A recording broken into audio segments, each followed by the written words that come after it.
Halo nakama, selamat datang di channel Anime OP. Yuk, sebelum masuk ke pembahasannya, jangan lupa like video ini ya bosku. Like dari kalian akan menambah semangat Mimin untuk terus memberikan informasi terbaru mengenai One Piece pada nakama semua. Rock Disebek benar-benar menjadi sosok yang sedang diperbincangkan banyak para fan One Piece. Ya, bagaimana tidak, setelah kita melihat kisah masa lalu Rock Disebek dalam 2 chapter berturut-turut, seolah hal ini pun membuktikan bahwa karakter yang satu ini benar-benar menjadi ancaman yang sangat nyata bagi pihak pemerintah dunia. Nah, sampai di sini seperti yang banyak dipertanyakan oleh para fan One Piece, sebenarnya apakah Rock Disebek ini masih hidup atau sudah mati? Karena seperti yang kita tahu juga ya bosku, sampai saat ini kita belum mendapatkan informasi resmi dari Oda Sensei mengenai hal itu. Perlu diingat juga ya bosku, apabila kita melihat beberapa kejadian yang menimpa beberapa karakter yang ada di dunia One Piece, Oda Sensei ini sering sekali membuat karakter tersebut seolah-olah telah mati tanpa ada konfirmasi yang jelas. Contohnya saja seperti karakter Pell, di mana ketika itu kita mengira jika sosok ini telah mati setelah menyelamatkan negeri Alabasta dari bom waktu. Namun nyatanya Pell diperlihatkan kembali saat mendampingi Raja Cobra di pertemuan Reverie. Bukan hanya Pell saja, saat Arch Whole Cake Island pun kita bisa melihat sosok Pon yang mengorbankan dirinya demi melindungi anaknya agar bisa kabur dari Oven yang merupakan salah satu Sweet Commander Big Mom. Ya, ketika itu banyak dari para fan One Piece mengira jika Pon ini telah mati. Tetapi hal itu langsung dibantah oleh Oda Sensei saat chapter 979 rilis. Nah, sampai di sini disadari atau tidak, Oda Sensei sebenarnya telah memberikan sebuah foreshadow yang bisa menjadi sebuah petunjuk besar jika sebenarnya Rock Disebek ini masih hidup. Ya, di chapter 535, ada sebuah perbincangan kecil antara sesama narapidana bawah air Impel Down, lebih tepatnya di level 5 atau neraka beku. Di momen ini, para napi ketika itu diperlihatkan mengalami kedinginan, bahkan mereka diperlihatkan tampak mulai membeku. Nah, menariknya, di tengah-tengah momen tersebut, kita bisa melihat sosok yang sangat mirip sekali dengan Rock Disebek. Bahkan, tak sedikit dari para fan One Piece yang percaya jika sosok tersebut adalah Rock Disebek. Ya, hal ini karena sosok tersebut memiliki rambut yang sangat mirip sekali dengan Rock Disebek. Meskipun belum ada konfirmasi resmi dari Oda Sensei apakah sosok tersebut adalah Rock Disebek atau bukan, namun dari semua hal itu, ada satu hal menarik yang dikatakan oleh narapidana yang mirip sekali dengan Rock Disebek ini. Ya, sosok ini mengatakan bahwa mungkin dia sudah mati atau membeku untuk masa depan. Belum diketahui pasti siapakah sosok yang dimaksud oleh narapidana tersebut, tetapi yang jelas, hal ini bisa menjadi sebuah petunjuk besar bahwa akan ada sosok penting dari masa lalu yang akan memiliki peran penting di akhir cerita One Piece nantinya. Tentu ini sangat menarik ya bosku. Apabila kita kaitkan hal ini dengan informasi yang diberikan di chapter 1154 kemarin, rasanya hal ini akan saling berkaitan.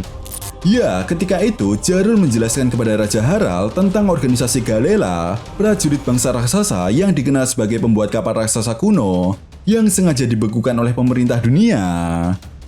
Selain itu, Jarul juga menegaskan kepada Raja Harald bahwa dirinya yakin hal ini ada hubungannya dengan sejarah dari masa lalu yang telah tenggelam jauh ke dasar lautan. Ya, dari perkataan Jarul kepada Raja Harald, bisa kita simpulkan bahwa pemerintah dunia memang sengaja melakukan hal itu demi menghapus dan mengubah sejarah. Nah, sampai di sini tentunya ini sangat menarik ya bosku. Sekaligus menjadi sebuah pertanyaan besar di kalangan para fan One Piece. Kenapa pemerintah dunia justru tidak melenyapkan mereka dan malah membekukan mereka? Apakah ini sengaja dilakukan oleh pemerintah dunia sebagai bentuk atau simbol ancaman kepada siapapun yang berani menentang pemerintah dunia? Maka mereka akan mengalami nasib yang sama. Ya, bisa jadi karena seperti yang kita tahu juga, di Tanah Suci Merijoa terdapat sebuah ruangan pendingin rahasia yang terdapat sebuah topi jerami raksasa yang telah membeku. Belum diketahui pasti kenapa pemerintah dunia atau Im-sama menyimpan topi jerami raksasa tersebut, tetapi yang jelas, hal ini ada kaitannya dengan harta karun Tanah Suci Merijoa yang pernah dikatakan oleh Doflamingo. Ya, ketika itu Doflamingo pernah mengatakan bahwa cepat atau lambat, harta karun Merijoa akan membusuk. Dan secara tidak langsung, hal ini juga semakin membuat kita bertanya-tanya, lalu harta karun seperti apa yang akan membusuk? Apakah Im Sama atau pemerintah dunia menyimpan orang-orang dari masa lalu yang pernah menentang pemerintah dunia, termasuk Rock D. Zebek?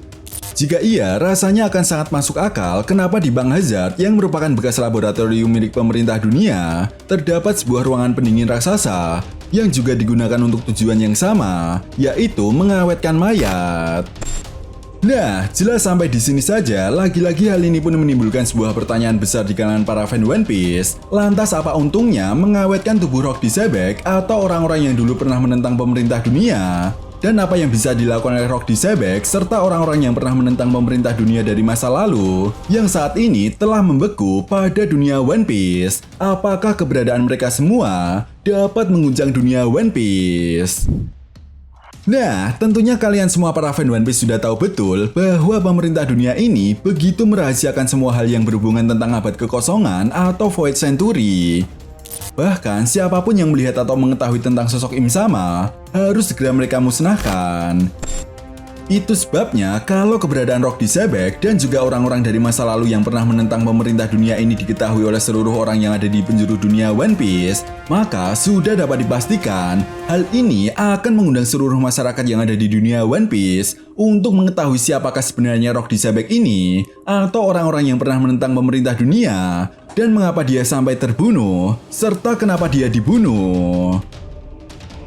Dengan kata lain, apabila semua rahasia ini terungkap, maka masyarakat yang ada di dunia One Piece pun akan mengungkap dan mempelajari sejarah abad kekosongan dari tulisan-tulisan kuno yang terpahat pada batu poneglyph yang pada akhirnya akan membuat pihak pemerintah dunia kehilangan kepercayaan publik mereka. Karena masyarakat di seluruh penjuru dunia One Piece pasti akan mempertanyakan legitimasi kaum naga langit dan juga para Gorosa yang saat ini mengatur penuh kekuasaan dan sistem pemerintah dunia. Dan secara tidak langsung, hal ini juga cepat atau lambat akan membuat kekacauan yang sangat masif di dunia One Piece. Sehingga tidak menutup kemungkinan kelompok bajak laut Kurohige yang saat ini telah melakukan pergerakan mereka dan mengirimkan Laffy untuk menjalankan misi mereka di Tanah Suci Merijoa seolah menjadi sebuah bukti nyata bahwa Kurohige dan kelompok bajak lautnya akan membuat kekacauan di Tanah Suci Merijoa seperti halnya yang pernah dilakukan oleh Rock D. Zebek 56 tahun yang lalu. Bahkan tidak menutup kemungkinan jika Kurohige berhasil mengungkap dan menemukan harta karun Tanah Suci Merijoa, termasuk tubuh dari Rock D. Zebek yang telah membeku, maka Kurohige akan membebaskan ayahnya tersebut. Jadi sampai di sini rasanya akan sangat menarik apabila kita kaitkan dengan pesan yang pernah disampaikan oleh Oda Sensei dalam acara Jump Fest beberapa tahun yang lalu, di mana Oda Sensei pernah mengatakan bahwa dia akan memunculkan karakter bajak laut dengan penutup mata yang akan dihadirkan di akhir cerita One Piece nantinya.